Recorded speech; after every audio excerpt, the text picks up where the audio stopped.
Хрумна ми една идея. Хайде, давайте пиесата и да спускаме завесата. Спокойно бе, човече. Добре, тръгвам си, ала след час ще се върна пак при вас. Да ви проверя нарочно. 108 листи точно. 108 запомнете. И пиесата пазите. 108 запомнете и пиесата пазете. Да, пиеса умна, смела. Ама много е дебела. Да броим, да не броим, трябва да я съкратим. Знаете ли кой съм аз? Повторете го на клас. Аз се казвам режисьор. Режисьор. Режисьор. Повторете всички в хора. Режисьор. А сега оставаш там. Аз се скривам зад завесата, за да продължи пиесата.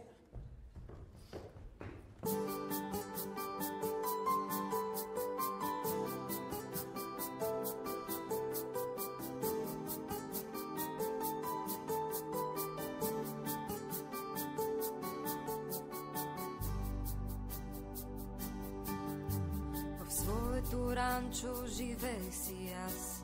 Отглеждах домати и тикви и прас. Копаех, поливах, работех за двама, а после продавах по лев килограма. Затварях буркани, приготвях консерви. Затварях буркани, приготвях консерви. Затварях буркани, приготвях консерви. Но казах си край, няма повече нерви. Животът е скучен, животът е жалък. Що мислиш си само за тласия залък? И тръгвам веднага да гледам театър. Дигнете завеса, всичко друго е вятър. Животът е скучен, животът е жалък. Що мислиш си само за тласия залък? И тръгвам веднага да гледам театър. Дигнете завеса, всичко друго е вятър.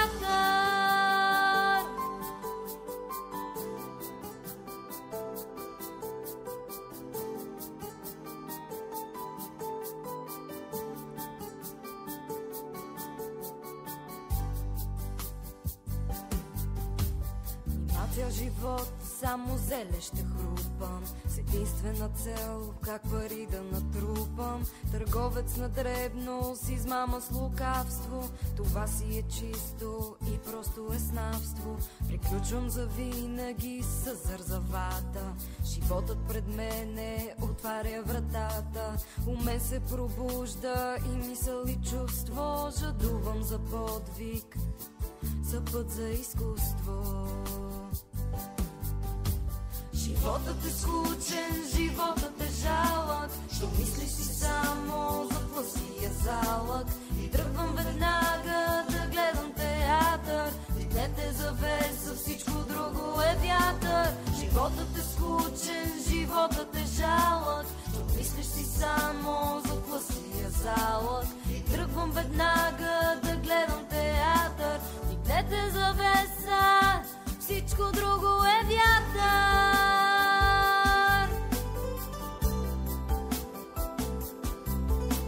И тръгвам веднага да гледам театър. Всичко друго е вятър.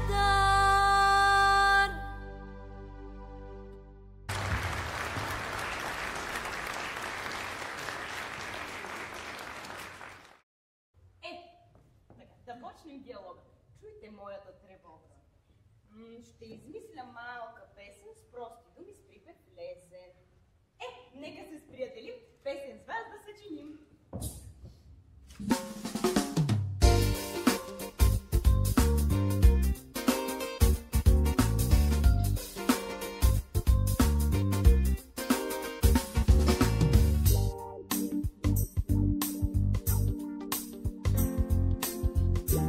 Ако те стигне зла несполука, кой на вратата ти пръв ще почука? Ръка ще постави на твоето рамо и ще ти каже две думи само, тихо и просто и даже без глас. Мили приятелю, с тебе сам аз. Той съществува незнайно къде, никога няма да ме предаде, никога няма да стане предател, моя приятел, моя приятел. Той съществува незнайно къде, никога няма да ме предаде, никога няма да стане предател, моя приятел, моя приятел.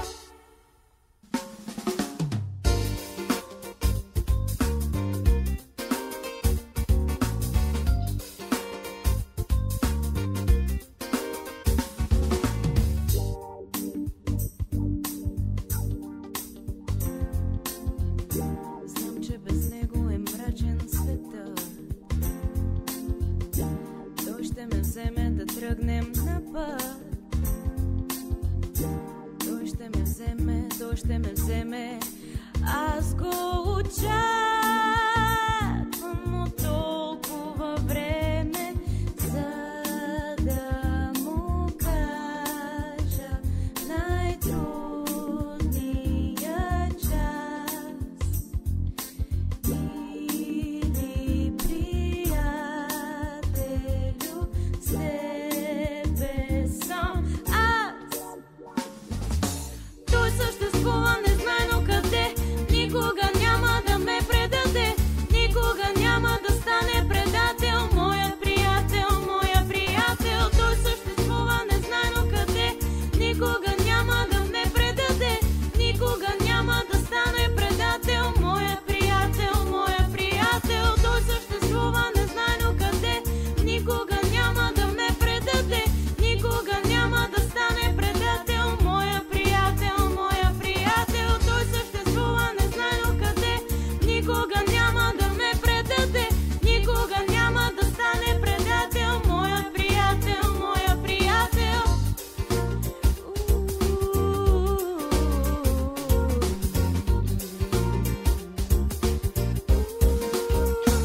Моя приятел.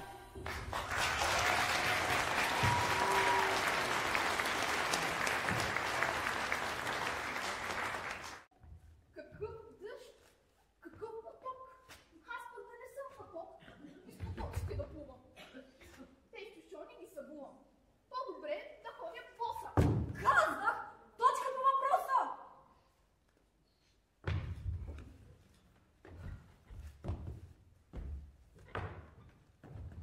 Хайде, кошницата дръж!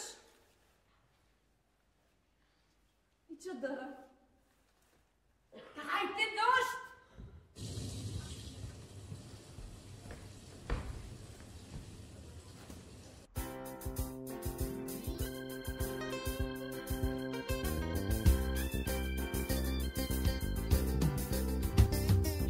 Да се изцеди до капчица тази нощ дъждът. Лили лагвата шапчица крачи пак на път. Ако вместо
май... Мадама. Злагат. Ой, Ларипи, ой, Ларипи!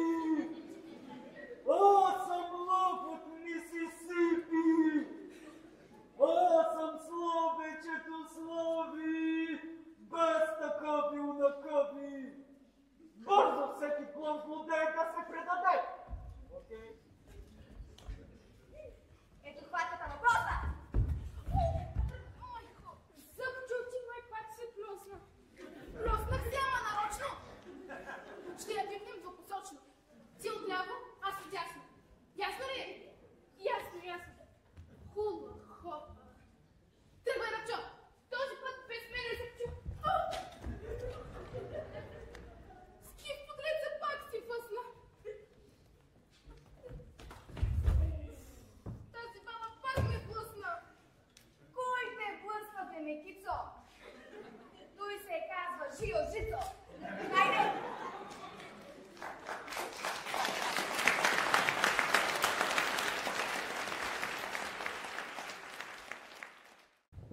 На конкурса в неделя аз награда ще спечеля. На конкурса в неделя аз награда ще спечеля. На конкурса в неделя с дума няма да обена. Публиката ще ни гледа и ще вика с нас победа! Победа! Победа! Победа! Те не викат, бе! Не викат! Свана им се май езикът. Не ми пука да вървим. 100 на 100 ще победим.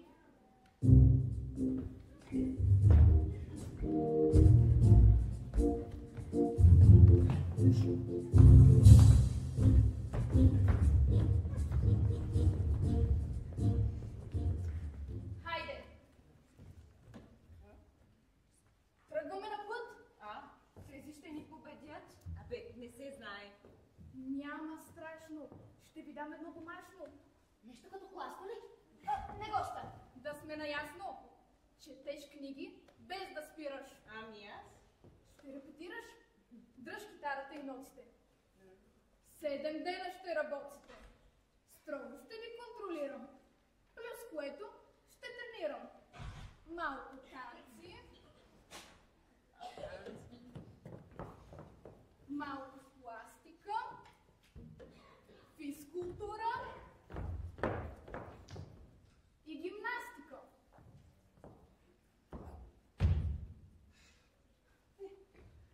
Публиката ще ни гледа и ще вика с нас победа. Победа! Победа! Победа! Победа! Победа! Победа! Победа! Много ви благодарим! Щом сте с нас, ще победим! Нека поздравим всеки състезател и благодарим на нашия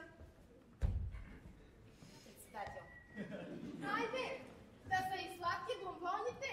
А ние ще участваме ли в побони? Аз вече мога ли устата да си отворя да проговоря? Имам една идея. Може ли още една песен да ви изпея? Тази песен току-що я съчиних. Давам на всеки по един стих. Първо по-отделно, а после с мен ще пеете общия рефрен. Окей? Ще чуете песента и в дъжд, и в вятър, пак на театър.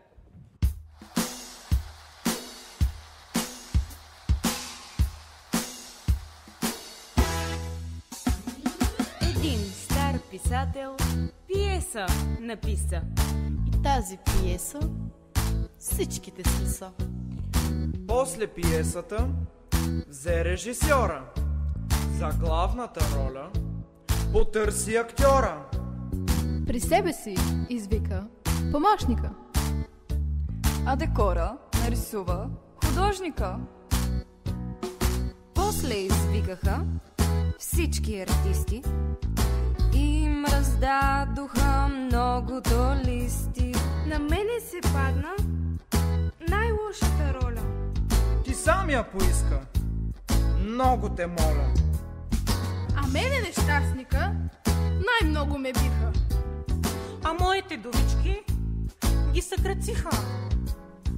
Аз исках, например, момче да играя. каже баба, играех накрая.